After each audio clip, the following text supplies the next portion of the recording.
Autistic is not an excuse for being an asshole, and I'm seriously sick of hearing that from you people. So, with that in mind, I would like to welcome to the stage Andre and Xander.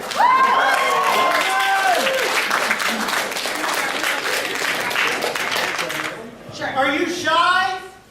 Sometimes. Yes. Bullshit. And to judge them, I would like to welcome John Schlondern, Aubrey DeBray, Ryan Bethencourt, and also Kevin Parrott.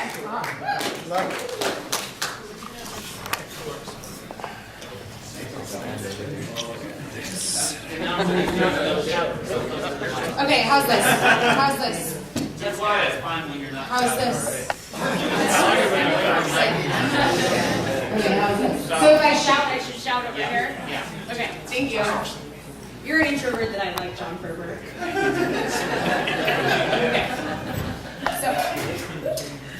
Okay, so this is Xander and Andre. They are lovely human beings, and they are trying to solve really hard problems in human biology, while also engaging in some pretty interesting recreational activities, which we'll get into later.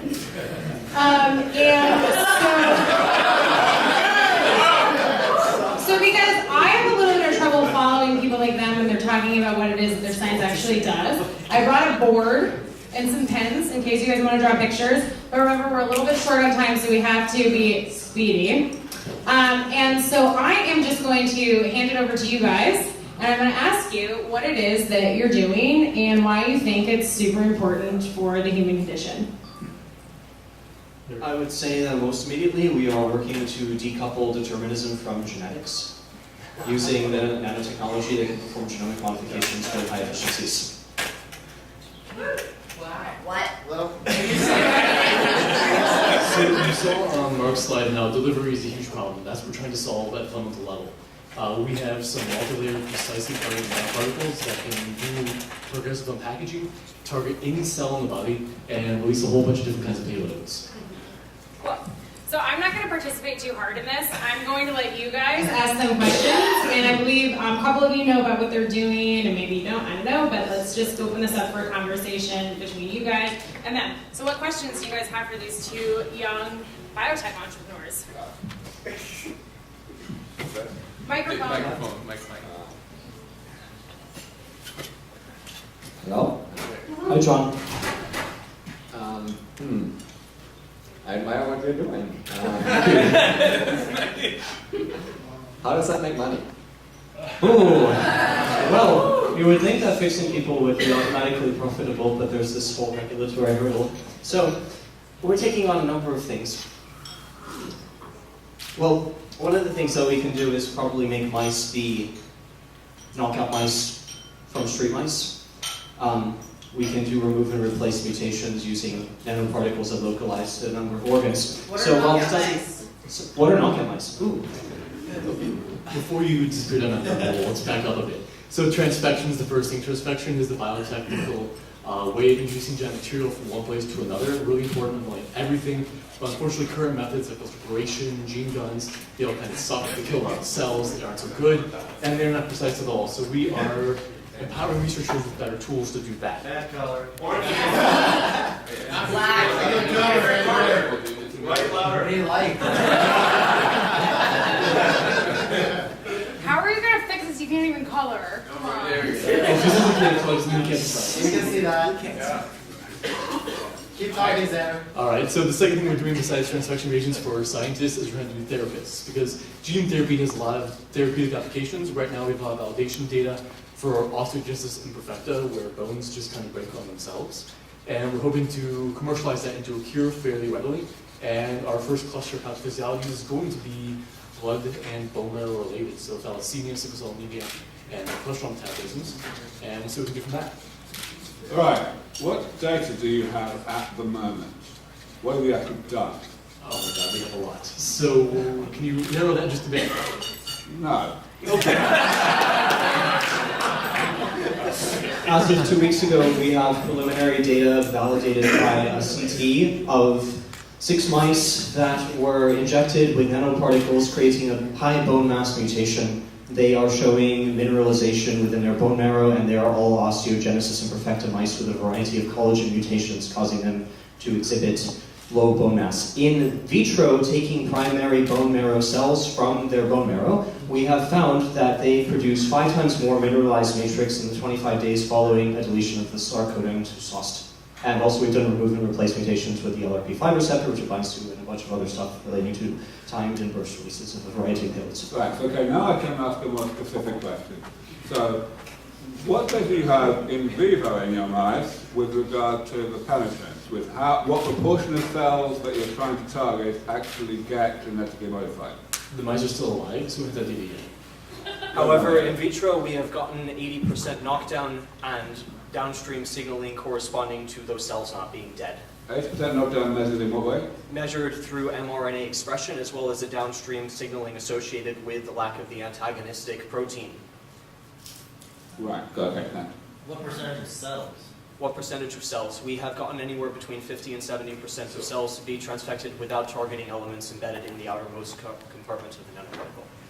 So I just wanted to bring up that biotech is hard. So I know that what you guys are doing is hard, and it's a valiant effort. I've seen lots and lots of biotech companies die.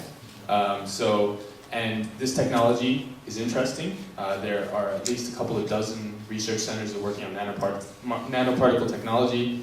I've worked with companies that have actually had nanoparticle delivery technologies approved by the FDA, so it's not novel, but perhaps the spin on the technology is. So one thing that I wanted to actually say about in vitro data, which is really important to bring up, is that in vitro means you're essentially in a petri dish. And so you can transfect really easily in a petri dish because you can access all the cells. If you are outside of a petri dish in a body, that's a very different thing. That's why gene therapy doesn't really work in all the cells, because you just can't deliver those particles to the entire body. The body has a tendency to do things like something called first pass metabolism, where the majority of a particular drug or therapy gets taken out by the liver. Boom. This doesn't happen with nanoparticles unless they're highly lipophilic. Okay, but there's still delivery issues. There's always delivery issues. Regardless of what you're developing for therapeutics, there will always be delivery issues. Because there's no systemic way to get it into every single cell. We don't want to get Multiple. every single cell. I'm getting vertigo looking at Oh yeah, okay. John's ready now. John's ready. I don't think we should pay too much attention to the naysayers over there. Don't let this happen, you missed that. If you have John Schlondern on the optimism side, This is video. This is video. We got this. John Schlondern, techno-optimist! I'm an optimist. A former girlfriend of mine called me a disgusting optimist. And I'm going to ask you, assuming that this stuff works, Was well that enough. discussing from something else? No, it was for the optimism specific. Was that the Christian? Yeah. Okay. A Christian called me a disgusting optimist. So much for establishing my Okay, credibility. let's I have a question on for these guys. I'm so glad I don't know anything about John. The question is, You should talk to us about yours, Aubrey. Talk.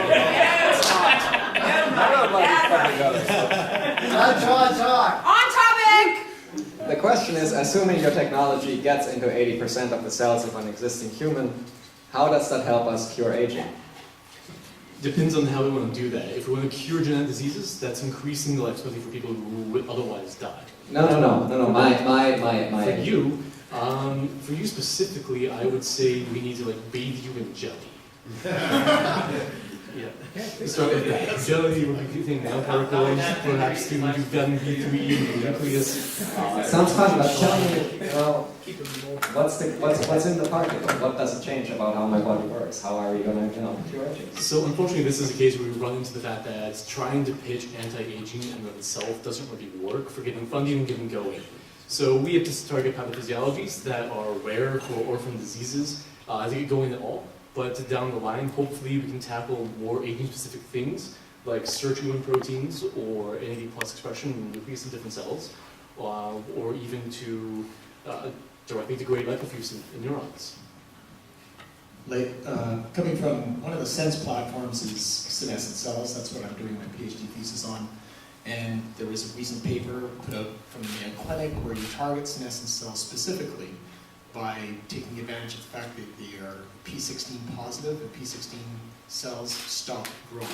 And they tied a sensitivity to P16 expression to a drug. So they got rid of these P16 positive cells, and the animals didn't exhibit muscle wasting, adiposity loss, they didn't get cataracts, and they really lived a lot more robust life. Now, you could potentially use your gene editing or delivery and editing to create a suicide gene therapy mechanism to do that. So you should be able to sell that. There's a new company that's been actually formed with VC funding to do exactly that, to kill and target specifically senescent cells. So you should find that a little bit easier, so at least in this thing. Would you essentially be inhibiting apoptosis in senescent cells, or what would you be doing? You'd actually be making them more sensitive and actually causing them to kill, to actually undergo apoptosis. Okay, we have about 3 more minutes for Yeah. this conversation. So what are like the super important points as far as you guys are concerned that we need to What cover? are the major barriers that you're facing right now? You've got obviously cell culture delivery issues. You've got 6 mice, so that's not a lot, but I mean it's a start. Yes. So you've got some data, so I imagine funding is probably one of the major problems that you're facing. Yes, scaling things appropriately and entering at the right point is the trickiest thing here, because we have gone through different models of what we can do most immediately. I personally care about impact more than anything else. I would love to just say we can decouple these things, we can design a genome editing tool, we can deliver it to the highest impact diseases that have the most targetability associated with current platforms. But really the novelty, to touch on your point, Ryan, you are right, nanotechnology is not novel. It's been around since the 80s delivering things. Thanks to who? Thanks to a lot of people. Trying to make up for Yes. Well, Christine has done some amazing work for connecting all of this. Sorry. I think one of my the greatest admiration I hold for people is with Robert Langer for nanotechnology and the work that he's done to really define where we can go. But this whole thing is awesome, by the way. I just want to make that note. So Andre, I just wanted to say, I want to touch your point. Yes, I was hard on you. So No, I want to touch your point. yes, okay, go. The novelty of what we have is the ability to target something based on the surface markers of a cell, Yes. and then enter that cell and target a specific organelle within that cell. So both of those things have been done independently. Combining them and applying it to the delivery of the things that we've delivered and done has not been done. Okay. I mean, I think those things have probably been done separately. Yes. I think that it's interesting technology, and delivery technology is something that many biotechs and pharmas are working on right now.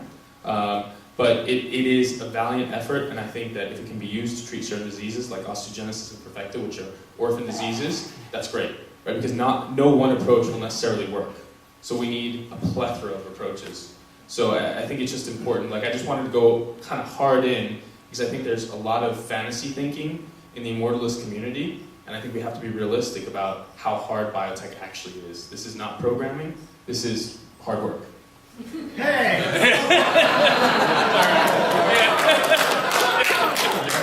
So I kind of think we all know what Ryan just said, and I certainly agree with that. But I have a question. So you just said there are 2 components to your technology that you're combining that haven't been combined before. Number 1 is delivering material to the cell, and number 2 is, after it's been delivered to the cell, delivering it to the appropriate subcellular compartment. Additionally, we can control the release within the final compartment in a compartment-specific fashion. Okay, so that's the third thing. That's specific gene. A specific delivery of a gene or a nucleic acid therapeutic of any kind, or a genome editing tool or small molecules. So, just a very simple question. Are you delivering DNA with the goal for that DNA to be integrated into the genome? We've done both. We've done both. Both integrating and non-integrating? We've done mRNA time release for 2 weeks, we've done burst releases, we've done genome editing, we've done plasmid deliveries. Okay, so in other words, the technology that you are using at that last stage, where it comes to actually the final expression of what you're delivering, Yes. you're using other people's technology. No, we're using the CRISPRs and the Talons, which are other people's, but yes, the delivery, exactly. So we're empowering people to no longer have to inject a needle into the nucleus of a cell, essentially. Right. The novelty of your stuff is the first couple of stages. Okay, good, thanks. And I also wanted to touch on one of Mark's earlier points on the efficacy. You had mentioned, where's Mark? There's Mark. You had mentioned off-site mutagenesis rates of about 1% with the CRISPRs, and this was the case until the most recent CRISPR paper where they're actually using 2 that create nicases, and it's between 50 and 1,500 times lower rates of off-site mutagenesis. If you're dying of a genetic disease, I think you should be more worried about going outside and getting suntan than that. Okay. Also emphasize with cellular targeting, you're targeting specific cells. I know we're running low on time, but I want one more important question. Yes. Which is, I mentioned in 2001. In 2001, when I was starting on all this, I was really focused on the science, like you guys, kind of obsessively, and like running into you guys has actually made me feel more optimistic than I've ever felt for a long time. So thank you. But I also, in the last few decade plus, I've realized the challenge of actually building a company and organization. And I think that I think you guys have the science. There's a lot of things that you could do. But what's your plan for not failing on a company or organization level? And also, just to mention, there's probably a lot of people here that can help you. I would just like to mention that the transfection reagents, even though it's kind of a silly thing when you compare it to what we can be done, the ability to deliver things to cells is kind of a buffer. And we're treating it as a buffer where there are companies... Other people don't know about that part. Right, so more generally. So we're trying to make it so that you can take your experiment from a dish to a human and use the same technology going to your animal model and the human. So rather than having these inconsistent experiments between all of those things, we want to make it one process where someone who's been studying a disease for 30 or 40 years and understands every mechanism of it, but has a more ability to actually make those changes. But how are you going to get that product into people's hands? That's what I'm more worried about. It's not the science. Like effectively... Maybe, I think it's endless. Andre, I love you, but you're a scientist. I am a scientist. And that wasn't answering the question. So, how do we build a sustainable company that actually gets in people's hands is an open question for us. And we've been struggling with a lot. Is how do we build the processes, how do we scale, how do we build resiliency into our corporate architecture to ensure this technology doesn't just go onto the shelf somewhere and never actually get used. So with that in mind, I've been trying to design processes and trying to design curiosity, foster a culture of compassion and love to make sure that intellectual curiosity can be met at every stage. But that's only the start of it. We've been going back to the idea of a matrix at every point for both strategy and for research, so that even if an experiment fails at any given point or a piece of commercialization fails at a given point, that outcome still has meaning. It still has a monetary value to the growth of LMT down the line.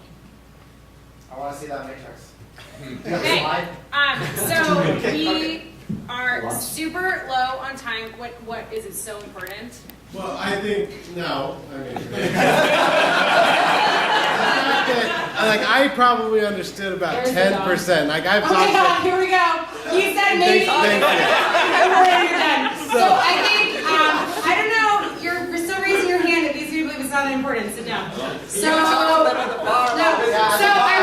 want everyone who's interested in what they're doing to please talk to these two guys. They are working on a really cool project. It's super ambitious. It's ballsier than anything I've heard anyone doing in a while. They're really striking out on their own. And if you do have resources or you have wisdom and you want to help them, I think it would be awesome if you did. Raise your hand if you think you have a resource that might be able to help these two young men. Reese Jones, hell yes, can help you. Mark Hamalainen, absolutely. Your girlfriend definitely wants to help you. Yvonne Kegel, NASA, hell yes. Who's that back there? Oh, the quantum astronaut? I don't know. And Edwin, raise your hand. And Edwin would also like to speak to you. He's on their team. Ryan Bethencourt definitely wants to help them. He has been. Mark has been helping them. I've been trying to help them, and I think that everybody definitely should, because if their technology works, we want it to succeed. So who would rather see Aubrey de Grey get audited than eat dinner right now? Oh, yeah. Dinner later. Yeah, dinner happens after Aubrey de Grey. Okay, so